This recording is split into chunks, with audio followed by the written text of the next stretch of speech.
묵상하면서 우리는 교회의 시작 그리고 교회의 성장에 대한 이야기들을 들을 수 있습니다. 앞으로도 그렇게 교회가 성장하는 모습을 보게 될 겁니다. 동시에 그런 교회의 시작과 성장의 모습과 동시에 교회의 바깥으로부터 외부로부터 비롯된 여러 박해들과 시련을 또한 보게 될 것이고, 그뿐만이 아니라 교회 내부에서도 생겨나는, 교회 내부에서 비롯된 여러 문제들도 우리가 동시에 이 사도행전을 통해서 보게 될 겁니다.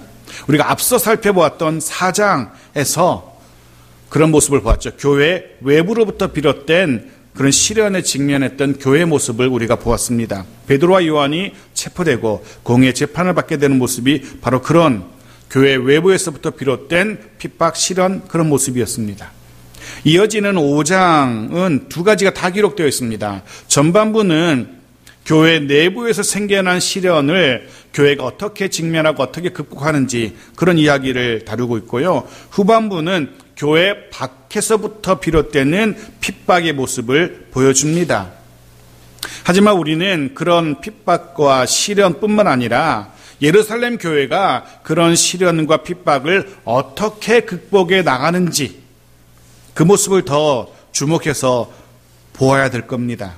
먼저 기억하실 것은 당시 예루살렘 교회, 모든 사람들이, 모든 시대의 교회들이 흠모하는, 닮기를 원하는 예루살렘 교회 역시 오늘날의 교회처럼 완벽한 모습은 아니었다는 겁니다. 예루살렘 교회 역시 불완전하고 연약한 공동체였다는 사실을 먼저 우리가 기억해야만 합니다. 사실 이 땅에 존재했던 모든 교회, 존재하는 모든 교회 역시 마찬가지입니다. 어느 교회도 완벽한, 완전한 교회는 단 한 교회도 없었고 앞으로도 그럴 겁니다. 왜냐하면 불완전한 사람들이 모여서 이루는 공동체가 교회이기 때문에 그렇습니다. 불완전한 자들이 모여서 이루는 공동체가 완전할 리가 없지 않겠습니까? 다만 우리는 그런 불완전한 모습을 넘어서 더 온전한 모습의 공동체를 사모하고 하루하루 그 모습으로 성장해 가는 그런 공동체, 그런 교회가 되어야만 할 겁니다. 늘 그런 불완전한 모습에 만족하고 거기 머무는 모습이 아니라 완전한 모습으로, 성숙한 모습으로 우리의 창성의 공동체가 그렇게 더 나은, 더 온전한 모습으로 성장하고 성숙해 갈 수 있는 우리 모두가 되어지기를 바랍니다. 자, 오늘은 먼저 교회 내부에서 생겨난 위기가 무엇이었고 또 그 위기를 교회가 어떻게 처리하고 극복하는지 보려고 합니다. 1절 말씀입니다. 같이 읽죠. 시작. 아나니아라 하는 사람이 그의 아내 삽비라와 더불어 소유를 팔아.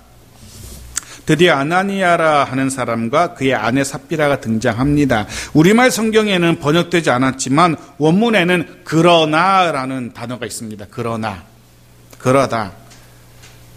무엇을 우리에게 보여줍니까? 앞의 내용과는 전혀 다른 반대가 되는 이야기가 시작된다라는 것을 우리에게 알려주는 단어입니다. 그러나. 그렇다면 그 앞에 어떤 이야기가 기록되어 있었는지 혹시 기억하시는지요? 기억을 되살리는 의미에서 4장 36절 37절 바로 그 앞을 보겠습니다. 같이 읽죠. 시작. 구브로에서 난 레위족 사람이 있으니 이름은 요셉이라. 사도들이 일컬어 바나바라, 번역하면 위로의 아들이라 하니 그의 밭이 있음에 팔아 그 값을 가지고 사도들의 발 앞에 두니라.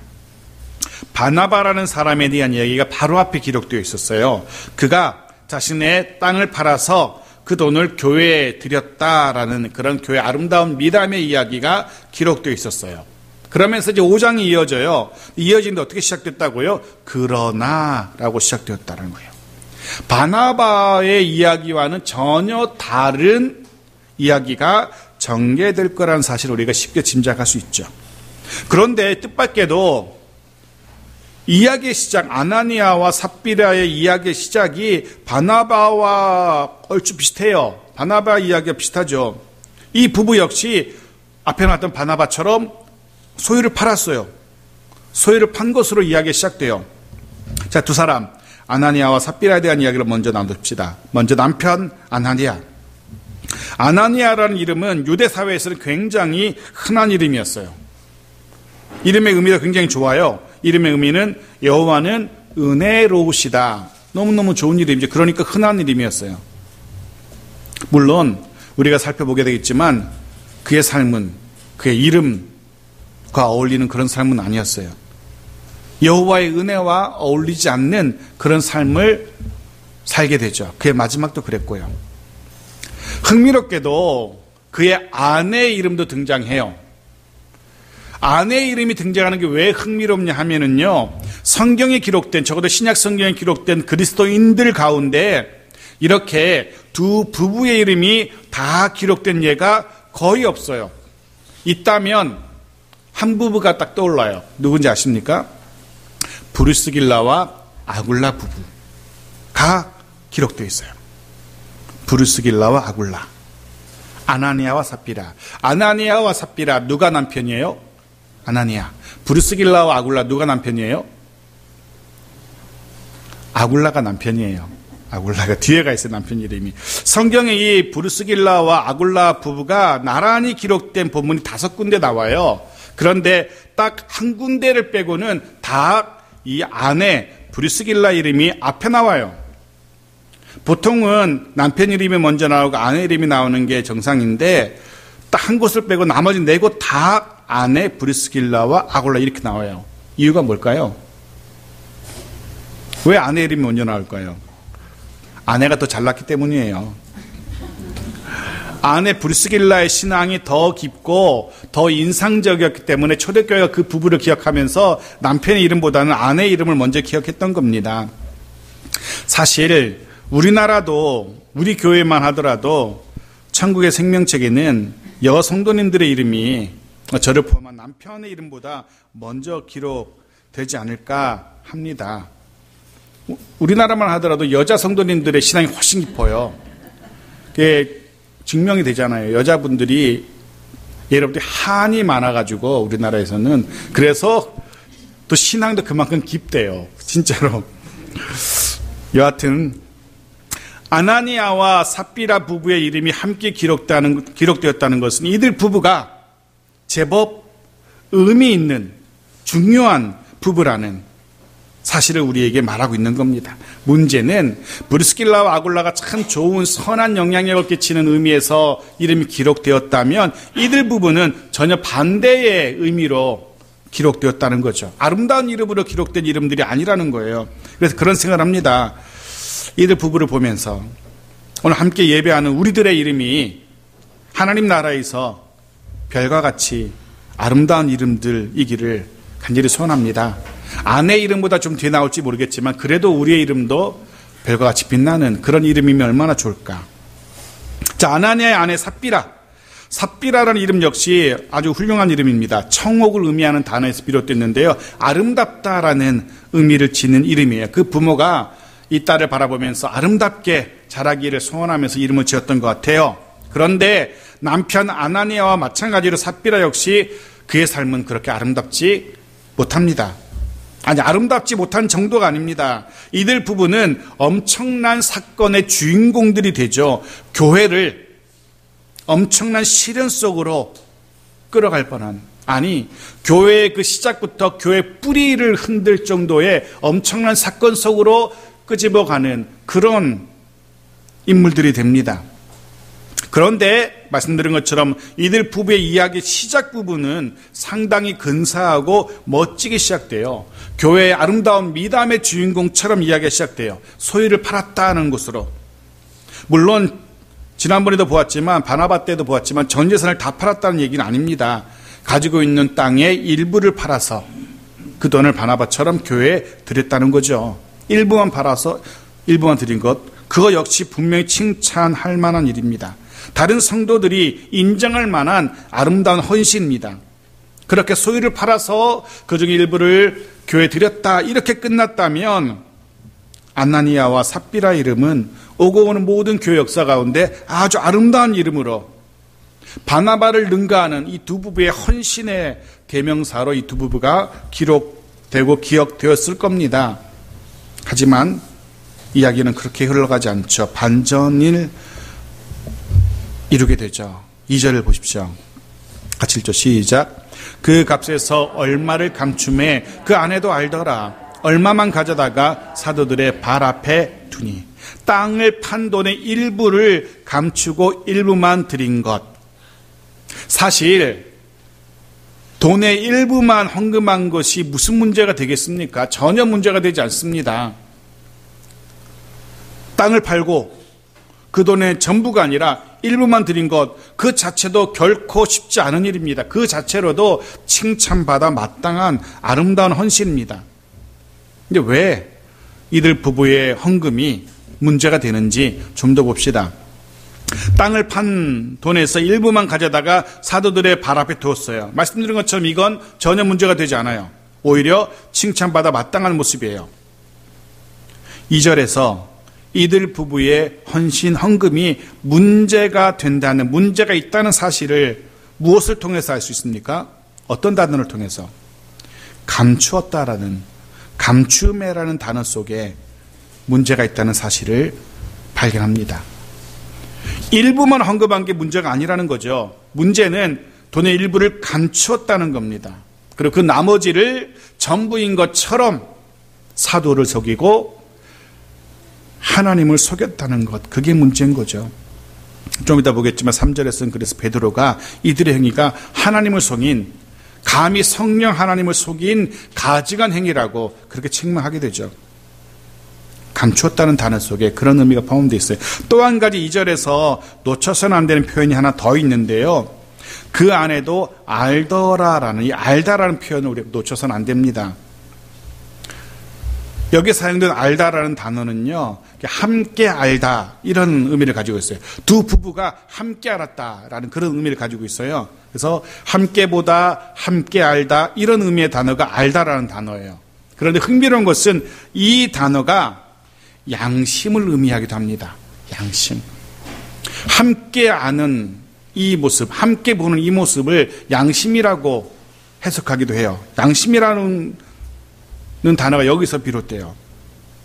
성경이 지금 우리에게 무엇을 이야기하냐면요, 아내 삽비라는 남편 아나니아의 양심 역할을 해야 했다는 겁니다. 물론 그 반대도 마찬가지죠.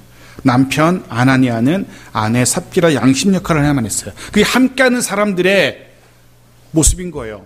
함께 알고 함께 보는 이유가 뭡니까? 서로에게 양심의 역할을 하기 위해서입니다. 남편의 잘못된 판단과 선택을 함께 알고 있었던 아내 삽비라는 그런 남편의 잘못된 선택과 잘못된 판단을 바로 잡아 주어야 했을 양심의 역할을 해야만 했다는 겁니다. 우리도 마찬가지죠.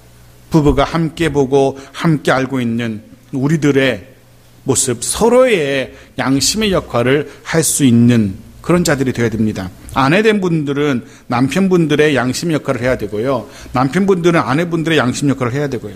자녀는 또 부모들의 양심의 역할을 해야 되고, 부모는 자녀들의 양심 역할을 해야 되고요.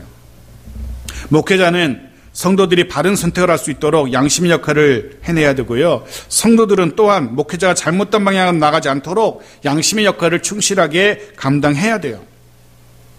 양심이 제대로 기능을 해야만 우리의 가정이, 우리의 교회가 타락하지 않고 부패하지 않고 제대로 올바른 방향으로 든든히 서갈 수 있게 되는 겁니다. 적어도 삽비라는 남편 아나니아의 잘못된 선택을 알고 있었어요. 그런데 바로잡는 선한 양심의 역할을 감당하지 못했던 겁니다. 해서 결국 이들 부부는 파국을 향해서 달려가게 되죠. 둘 중에 어느 한 사람이라도 양심을 제대로 지켰더라면, 그 양심이라는 기능을 제대로 발휘했더라면 이 지경까지는 되지 않았을 거예요. 자, 3절입니다. 같이 읽죠. 시작. 베드로가 이르되 아나니아야, 어찌하여 사탄이 내 마음에 가득하여 내가 성령을 속이고 땅값 얼마를 감췄느냐. 베드로는 이들 부부의 거짓말을 알고 있었어요. 베드로 가운데 임재해 계신 성령 하나님의 것을 알게 하신 거죠. 베드로가 책망하죠. 땅을 판 돈의 일부를 전부인 것처럼 가지고 나온 아나니아를 책망하는 겁니다. 베드로의 책망을 들어보십시오. 어떻게 책망합니까? 어찌하여 사탄이 너의 마음에 가득하도록 내버려 두었냐는 겁니다. 어찌하여 사탄이 너의 마음을 가득 채우고 좌지우지하도록. 문제의 출발점이 바로 여기에 있어요. 사건의 출발점이 바로 여기 있습니다. 아나니아의 마음속에 누가 주도하고 있습니까? 사탄이 주는 생각이 그 마음을 주도하고 있는 겁니다. 그게 문제예요. 여러분 스스로 여러분 마음속을 한번 가만히 들여다보십시오.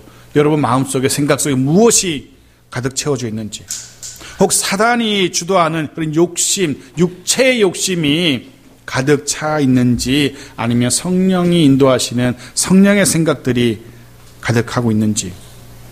물론 우리는 우리 마음속에서, 우리 생각 속에서 육체의 욕심들, 육체의 생각들 완전히 몰아낼 수는 없어요.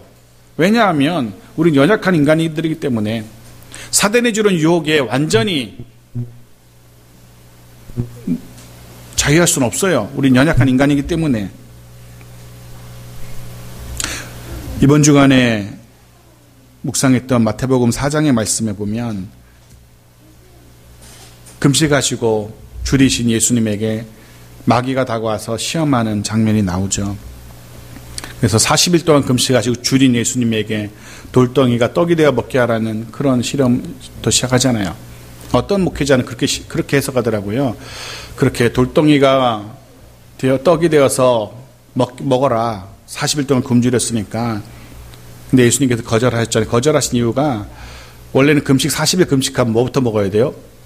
죽부터 먹어야 돼. 떡을 먹으라 그래가지고 사단이 그걸 몰라가지고 그 떡부터 먹으면 죽거든요. 그래서 예수님께서 뭣도 모르는 마귀가 잘못 알고 있었다. 그래서 떡을 안 먹었다라고 그렇게 해석하시도 하던데, 우스개로 여하튼 떡과 천하만국으로 유혹하는 그 마귀의 유혹에 넘어가기 쉬운 우리들입니다. 주님은 안 넘어갔지만 우리는 40일 동안 줄였는데 눈앞에 먹을 거 있으면 단박에 먹죠. 천하만국의 영화를 보여주면서 한 번만 까닥하면 다 준다는데 누구라도 넘어가죠. 우리는 그런 존재들입니다. 완전히 육체의 생각들을 완전히 몰아낼 수는 없어요. 하지만 적어도 육체의 그런 생각과 그런 욕심이 우리 마음을 가득 채우도록, 우리의 삶을 주도하도록 그렇게 우리 마음을 그냥 고스란히 마귀에게 내어줘서는 안 된다는 거죠. 육체의 욕심을 따라서 내 삶이 좌지우지되도록 그냥 방치해서는 안 되는 겁니다.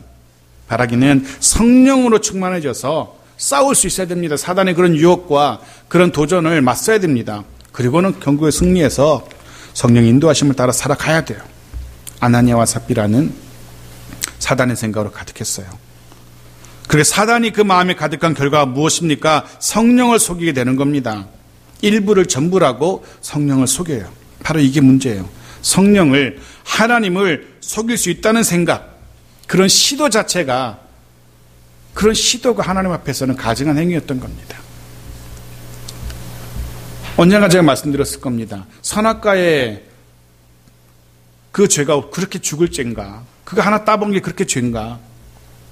그런 시도 자체가, 하나님의 명령을 어겨도 된다는 그런 시도 자체가 하나님을 향한 피조물이 조물주를 향한 그런 시도 자체가 엄청난 죄였던 겁니다. 성령 하나님을 속일 수 있다는 그런 시도 자체가 엄청난 죄인 겁니다. 4절 말씀 보십시오. 같이 읽죠. 시작. 땅이 그대로 있을 때에는 내 땅이 아니며 판 후에도 내 마음대로 할 수가 없더냐. 어찌하여 이 일을 내 마음에 두었느냐. 사람에게 거짓말한 것이 아니요 하나님께로다. 네, 베드로는 성경은 분명히 선언합니다.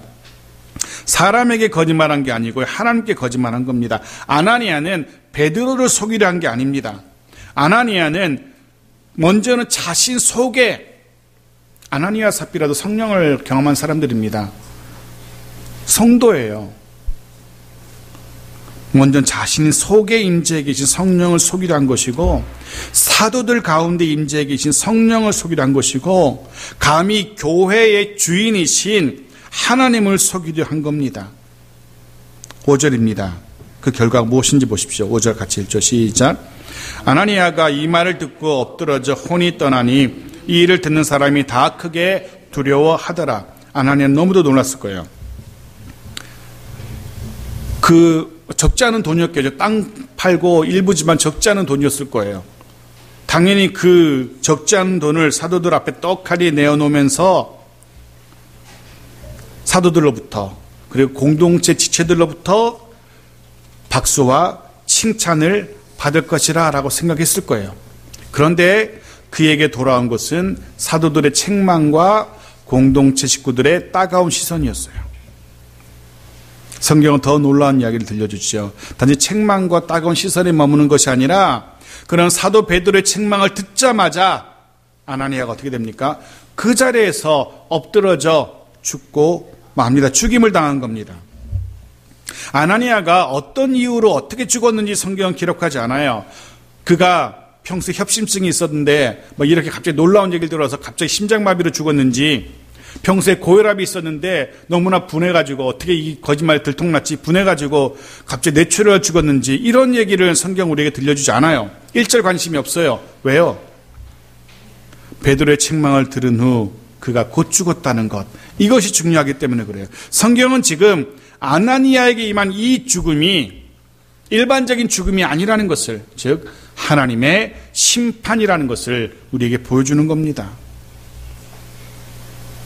그리고 주변에 있는 사도들을 포함한 모든 믿음의 공동체가 두려움에 휩싸였다라고 기록해요. 이들이 왜 두려움을 느끼게 되었을까? 자신들이 잘못한 것도 아닌데 성령을 속이는 아나니아가 죽는 모습을 보면서 왜 이들이 두려움을 느꼈을까? 자기들도 성령을 속였기 때문에? 그건 아닙니다. 단지 아나니아가 죽었다는 이유로 이들이 두려워하고 있는 게 아니죠. 그의 죽음이 하나님의 심판임을 알았기 때문에 두려움을 느낀 거예요. 즉 아나니아가 죽는 모습 속에서 그는 하나님의 실존을, 하나님의 일하심을 눈으로 목격한 겁니다. 사람들은 간혹 상상을 초월하는 대자연 앞에서 두려움을 느끼죠. 높은 산에 올라가면 경외감을 느끼잖아요. 그런데 그것과는 비교도 할 수 없는 더 엄청난 하나님의 일하심, 하나님의 존재, 하나님의 실존을 그들의 눈으로 직접 목격한 거예요. 두려울 수밖에 없는 겁니다. 하나님의 일하심 보면서 정말 하나님이 살아계시는구나 본 사람들이 두려울 수밖에 없는 거죠. 혹 아직도 하나님이 두렵지 않다는 분들이 있다면 아직까지 호랑이를 만나지 못한 하룻강아지라고 생각하시면 될 겁니다. 하나님 앞에서 교만해하지 말아야 됩니다. 하나님을 만만하게 여기지 말아야 됩니다. 두려워해야 합니다. 그리고 그 하나님께 그 말씀에 순복해야 됩니다. 그렇게 하나님을 두려워함으로, 하나님의 실존을 경외함으로 아나니아 사건처럼 두려운 하나님이 아니라 돌보시고 인도하시고 형통케 하시는 그런 복된 하나님의 실존을 경험할 수 있는 우리의 삶이 되어지기를 간절히 소원합니다. 6절을 보시면 아나니아의 죽음이 일상적인 보통의 죽음이 아니란 사실이 드러나요. 하나님의 심판이었던 사실이 드러나요. 6절 같이 읽죠. 시작. 젊은 사람들이 일어나 시신을 싸서 메고 나가 장사하니라. 잘 보시면 아무도 아나니아의 죽음으로 슬퍼하지 않습니다. 애곡하지 않아요. 그리고 장례의 절차도 거치지 않아요. 신속하게 메어다가 신속하게 매장합니다. 왜냐하면 하나님의 저주로, 하나님의 심판으로 임한 죽음이기 때문에, 모두가 다 알기 때문에 신속하게 그렇게 매장하는 겁니다. 사건이 이렇게 마무리 일단락 되는 것 같아요. 근데 아니었습니다. 사건이 이어지죠. 7절 같이 읽겠습니다. 시작. 3시간쯤 지나 그의 아내가 그 일을 알지 못하고 들어오니. 3시간쯤 지나, 아마도 초대교회 예배 시간이 좀 길어졌던 것 같아요. 오늘도 말씀이 좀 길어질 것 같은데 3시간쯤 지나 아나니아를 메고 나가고 나서도 예배가 계속되었던 것 같아요. 그 사이에 남편이 죽은 줄 모르고 아내 삽비라가 들어옵니다. 모든 사람들이 삽비라를 쳐다봅니다. 그렇겠죠. 조금 전에 그 남편이 죽었으니. 삽비라는 그런데 자신이 많은 헌금을 했기 때문에 사람들이 그런 부러움과 존경의 눈으로 쳐다보는 줄 알았을 거예요. 역시 남편 아나니아의 기대처럼 사도들로부터 그리고 교회 식구들로부터 칭찬과 박수를 기대했을 겁니다. 8절 같이 읽죠. 시작. 베드로가 이르되 그 땅 판 값이 이것뿐이냐 내게 말하라 하니 이르되 예 이것뿐이라 하더라. 베드로가 삽비라를 불러 세웁니다. 그런데 불러 세워서 박수 쳐주고 칭찬해주고 대단한 헌신을 하셨습니다. 이럴 줄 알았는데 아니었어요. 대뜸 묻습니다. 남편이 가지고 왔던 그 돈이 돈의 전부인지를 묻고 있는 거예요. 저는 사실 이 베드로의 이 물음이 막 삽비라를 세워놓고 다그치는 책망하는 그런 물음은 아니었을 것으로 생각해요. 삽비라를 향한 긍휼을 담은 기회를 주고 싶은 베드로의 그런 물음이 아니었을까, 회개의 권면이지 않았을까라는 그런 생각을 해요. 삽비라가 조금만 이성이 있었더라면 베드로가 이렇게 물었을 때 그 땅 판값이 이것뿐이냐, 잘 보십시오, 이 말 속에는 내가 안다, 다 아니잖아, 이런 의미가 담겨 있잖아요. 그랬더라면 좀 더 곰곰이 생각해보고 양심의 기능을 발휘했어야죠. 그런데 남편 아나니아처럼 사탄이 그 마음에 가득했던 삽비라는 베드로의 이 긍휼이 가득 담긴 이 물음을 깨닫지 못합니다. 육체의 소욕이 아니라 성령의 소욕을 선택할 마지막 기회조차 잃어버리고 맙니다. 너무나 안타깝게도 회개의 기회를, 돌이킬 수 있는 기회를 놓치고 만 거예요. 삽비라가 만일 곰곰이 생각하다가 아닙니다, 죄송합니다, 그 돈은 전부가 아니었습니다, 남편이 그렇게 하자 했는데 차마 사도님 앞에서는 거짓말을 못하겠네요, 나머지는 집에 급한 용무가 있어서 집에 두었습니다 라고 했다면 전혀 다른 이야기가 전개되었겠죠. 하지만 삽비라는 그 기회를 놓치고 맙니다. 사랑하는 성도 여러분, 혹 여러분에게 돌이킬 수 있는 기회가 주어진다면 놓치지 마십시오. 하나님의 긍휼이구나 느껴지신다면 그 긍휼이 임할 때 하나님의 그 긍휼을 절대로 무시하지 마십시오. 하나님의 긍휼이 아직까지 남아있다는 건 아직 기회가 있다는 거예요. 그 기회를 놓치지 말아야 돼요. 어쩌면 그것이 마지막 기회일지도 몰라요. 때로 나의 양심인 가족들이 또는 선포되는 주의 말씀이 내게 교훈하시고 깨닫게 하시고 그런 말씀들을 통해 내게 긍휼이 주어진다면 절대 무시하지 말아야 돼요. 삽비라는 그 마지막 긍휼을 무시합니다. 그가 뭐라고 대답합니까? 예, 이것뿐입니다. 사단이 심어둔 돈에 대한 욕심이, 명예에 대한 욕심이 결국 삽비라를 파국으로 몰아가죠. 9절입니다. 같이 읽죠. 시작. 베드로가 이르되 너희가 어찌 함께 꾀하여 주의 영을 시험하려 하느냐. 보라, 내 남편을 장사하고 오는 사람들의 발이 문 앞에 이르렀으니 또 너를 메어 내가리라 하니. 베드로의 책망이 이어집니다. 이 책망 속에 삽비라의 죄명이 등장해요. 주의 영을 시험하려 한 죄, 성령을 속이려 한 죄, 이것이 아나니아의 그리고 그의 아내 삽비라의 죄명입니다. 결국 아내 삽비라 역시 남편 아나니아처럼 죽임을 당하죠. 10절 같이 읽죠. 시작. 곧 그가 베드로의 발 앞에서 엎드러져 혼이 떠나는지라. 젊은 사람들이 들어와 죽은 것을 보고 메어다가 그의 남편 곁에 장사하니. 우리는 좀 안타깝게도 이 연초에 아나니아와 삽비라 이 두 그리스도인의 이 두 부부의 죽음을 봅니다.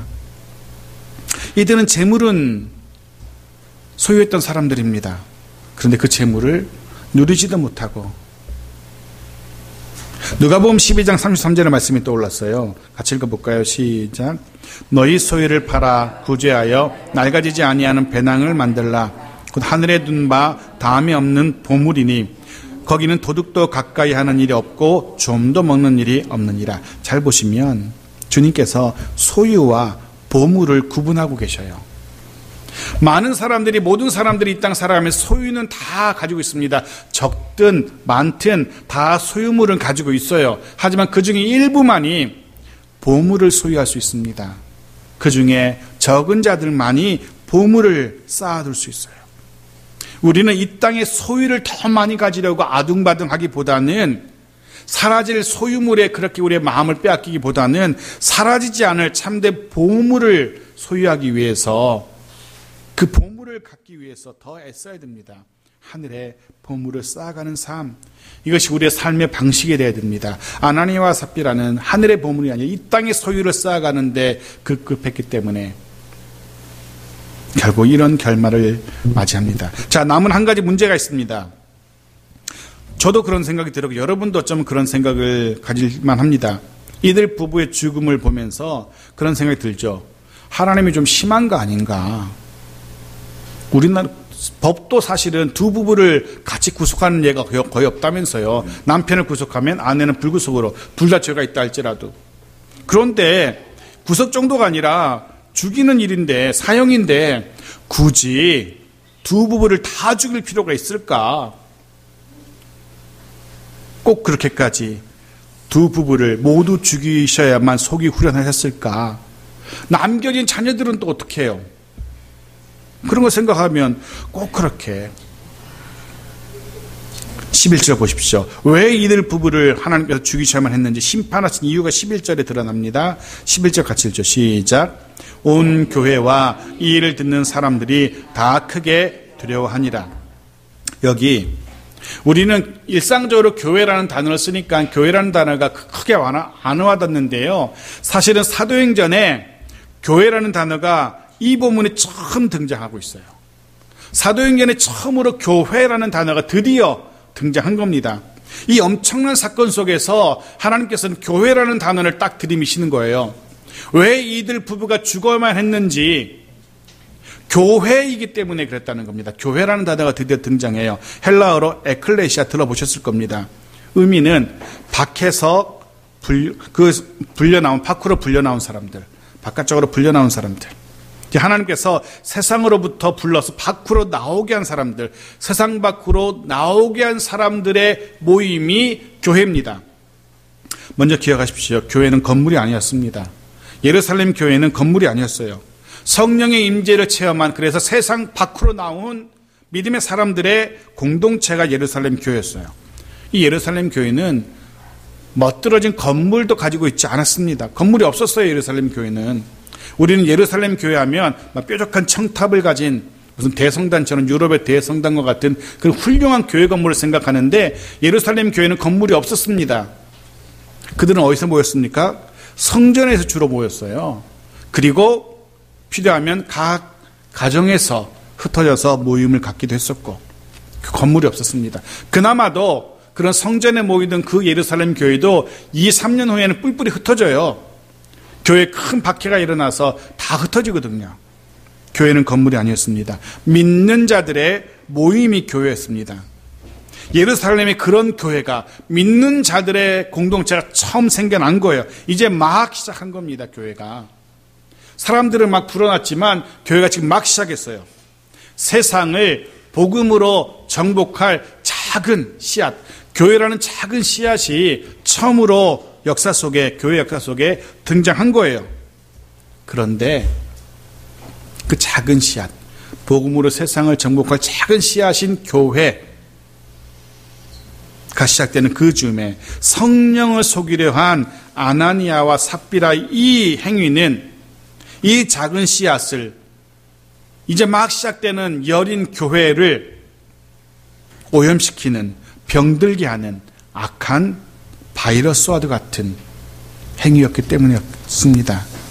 그냥 그대로 이 행위를 묵과한다면 교회는 그 시작부터 사탄 바이러스에 감염될 수밖에 없었던 겁니다. 그냥 그대로 이런 행위들을 묵과하면 교회는 그 시작부터 오염되고 메말라 죽어갈 수밖에 없었던 겁니다.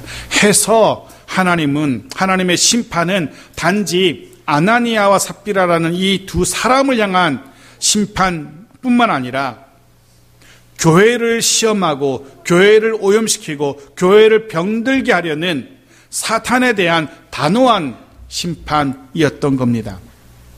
해서 하나님은 이들을 죽음으로 심판할 수밖에 없었던 거예요. 다시는 사탄이 교회를 틈타지 못하게 하시려고, 다시는 사탄이 교회를 넘어뜨리지 못하게 하시려는 하나님의 단호한 의지의 표현이었던 겁니다. 이제 막 교회가 시작되는데 그 출발점부터 교회가 뿌리째 흔들리는 꼴을 하나님은 그냥 두고 보실 수 없었던 겁니다. 말씀을 정리합니다. 이 안타까운 아나니아와 삽비라의 모습 바라보면서 우리의 마음속에, 그리고 우리 가정과 우리 교회에 사단이 틈타도록, 자리 잡도록 그냥 내버려 두지 마십시오. 떡으로 천하 만국으로 아니 무엇으로 유혹하더라도 사단의 유혹에 넘어가서는 안 됩니다. 사단이 심어둔 생각에 따라서 이끌려 다니는 그런 안타까운 인생이 되어서는 절대로 안 될 겁니다. 올 한 해 늘 성령 하나님의 인도하심을 따라서 성령 하나님의 말씀을 따라서 살아갈 수 있길 바랍니다. 그리고 그를 통해서 복 주신 하나님, 형통케 하신 하나님, 그 하나님의 일하심과 하나님의 실존을 몸으로 경험하며 살아갈 수 있는 그런 복된 우리 모두의 삶과 가정 또 교회 되어지기를 주의 이름으로 축복합니다.